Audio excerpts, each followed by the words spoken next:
One day, my husband asked me, Hey, how much money do we have in that vault?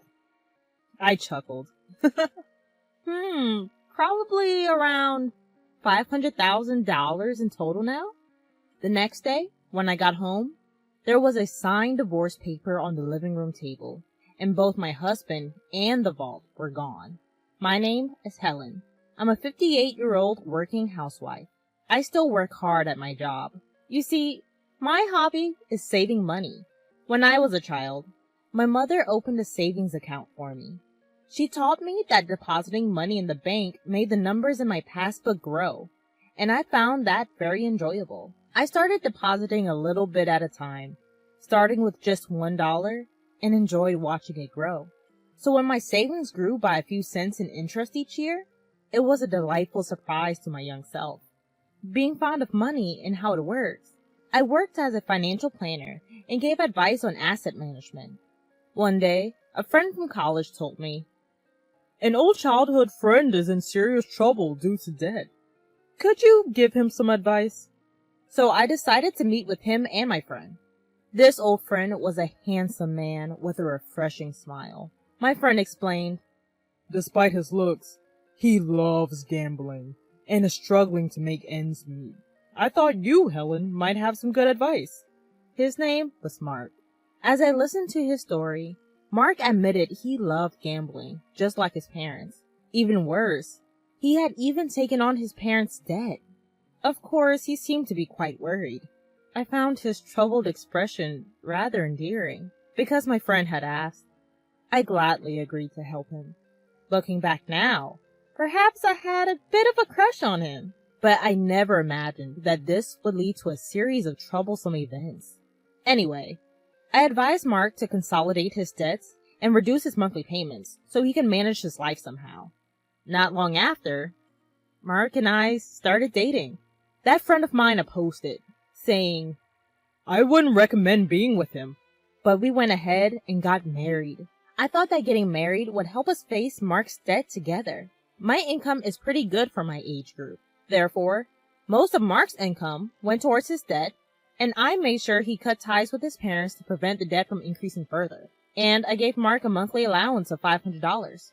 When Mark decided to cut ties, his mother yelled, You ungrateful child! I wish I'd never given birth to you. It's only natural for a child to repay their parents' debts. His father also said, Where's that thieving cat? I can't rest until I give her a piece of my mind. You belong to us. My husband Mark, being exhausted from having to deal with my in-laws' debts all this time, finally told them, Enough is enough. I'm not your ATM. I'm trying my best here. And came back to me. He finally felt relieved to be free from my in-laws, who had constantly been bringing up their debts. Soon after, we had a son. Our son, Kevin, is handsome, just like Mark. He's my pride and joy. Kevin seemed to pick up on his father's lack of discipline and indecisiveness. Just as our son had noticed, Mark's carefree character didn't change. Borrowing money from predatory lenders, dealing with loan sharks, tricking friends into lending him money to gamble it away. We went through a lot, but I managed to keep Mark in line as 23 years went by. And recently, we finally got down Mark's debt to about $10,000. We're almost at full repayment. At that moment, Mark received a call from his parents.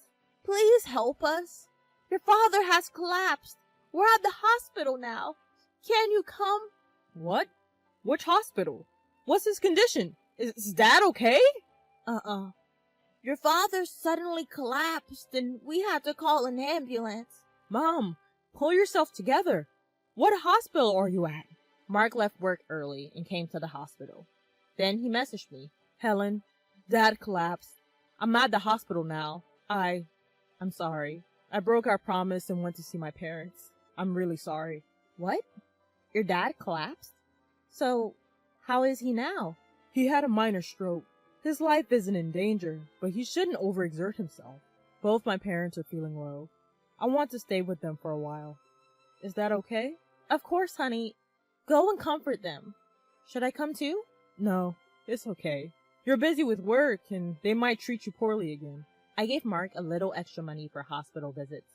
They probably couldn't pay for the hospital fees. Since then, Mark seems to visit his parents often. Each time, he took $200, $300 from me. I guess my in-laws are struggling financially and are taking a little bit from Mark. It amounted to around $1,000 to $2,000 a month. But I let it slide for now. A year has passed since my father-in-law collapsed. Both my in-laws have aged, and I guess they wanted someone to lean on. My hobby, as always, is saving money. One day, I took out my bank book from the vault and grinned. Usually Mark, who isn't interested in me, stared at me and asked, Hey, how much money do we have in that bank account you always look at so happily? It's about $500,000 now, I answered casually. But the next morning, a filled out divorce form was left in the living room, and both Mark and the safe were gone. As I was having breakfast, I couldn't help but smile. I knew Mark had been eyeing the money in the vault. Moreover, he had planned to take the entire vault. He's really not smart. But imagining him carrying the whole vault almost made me burst out laughing. We have a black cat named Luna. We've installed a pet camera to watch her. Luna's adorable antics are the healing moments of my day.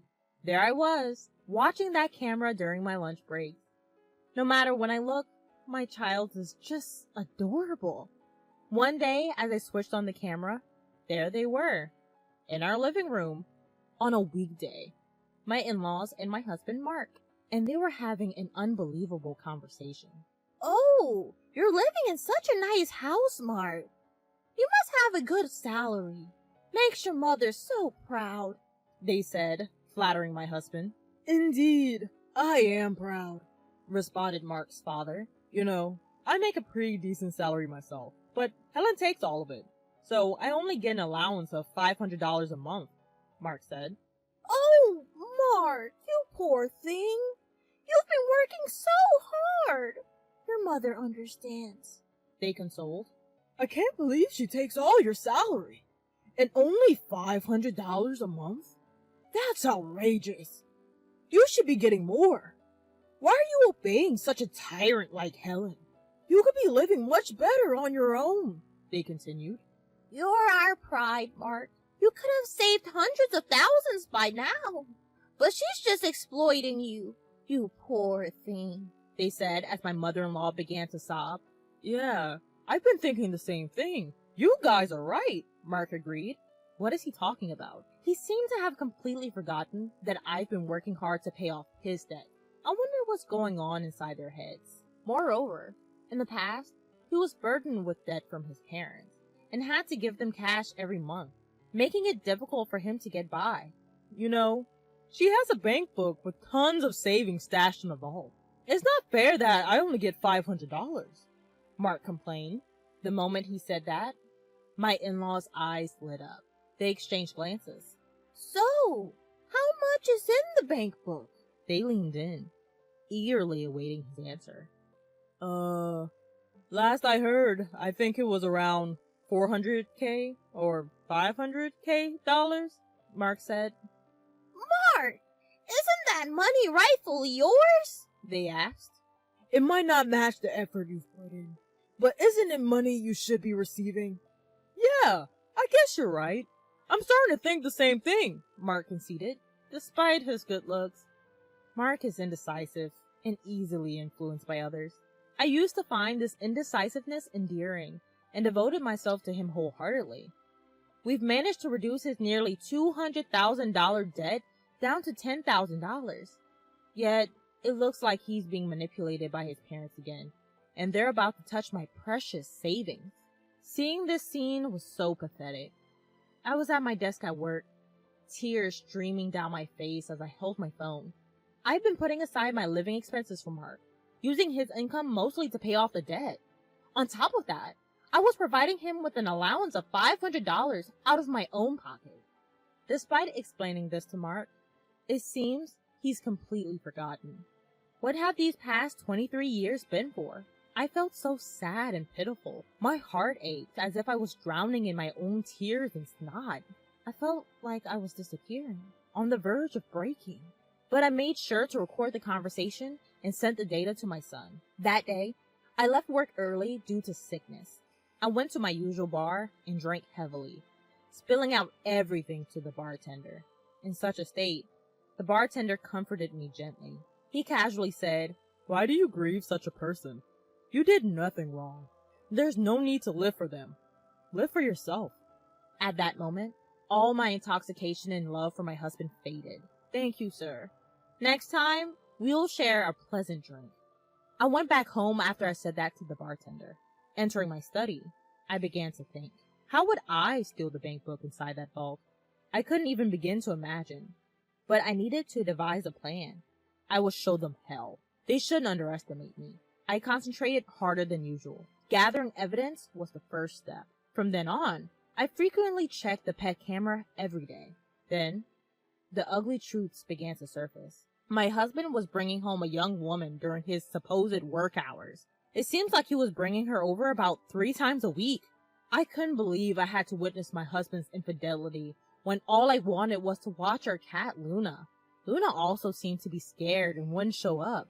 They ruined my precious relaxation time. No, more than that, they betrayed me, which I can't forgive. One day, I'll punish them severely. One day, while I was working, I activated the pet camera. This time, it wasn't the woman my husband was having an affair with, but my in-laws were at our house again. So, is everything arranged to take that bank book from Helen? They said with an unpleasant grin. "You're smart. You must have thought of something, right?" "Yeah, I thought about it. I'm thinking of taking the entire vault. It'll be easy." "Hey, that vault is quite heavy. Are you sure you can do it?" "I'll be fine. I'll load it on a cart. Help me out, Dad." "All right. I'll assist you anytime." The safe weighed about 120 pounds. As I suspected, my husband Mark was good looking, but not very smart. I pledged in my heart once again to drag these people down to the depths of hell. If we have that money from that bank book, we can go to the casino as a family. We can live as a family of 3 again. "That's right. Let's live happily with the money from that bank book. Right, Mark?" "Yeah, but I do feel a little bad about Helen. She was saving up so happily." What are you talking about? It's your money that she saved up, so it's only fair that we take it. You can't be so weak-willed. "We're doing this for your happiness, remember?" "Right. I'll be happy." Besides, you found a new wife, haven't you? Then quickly, divorce that woman. I have to divorce for her sake as well. I'll leave the divorce papers here then. "That's right. We're waiting for the money from that bank book and the new wife." So, I'm going to be divorced? Well, I guess that makes sense. I found myself strangely accepting. But just how down bad are these people for some money? I was sipping coffee at my office desk, recording the scene on my phone screen. I wasn't even upset or sad anymore. If they had such intentions, so did I. I was going to show them all hell. I was fired up. And then, the day finally came. "Hey, how much money is in that passbook you've got in the vault? You always seem so happy when you're looking at it." Right now, there's about $500,000 in there. The next day, when I got home, there was a signed divorce paper in the living room, and both my husband and the vault were gone.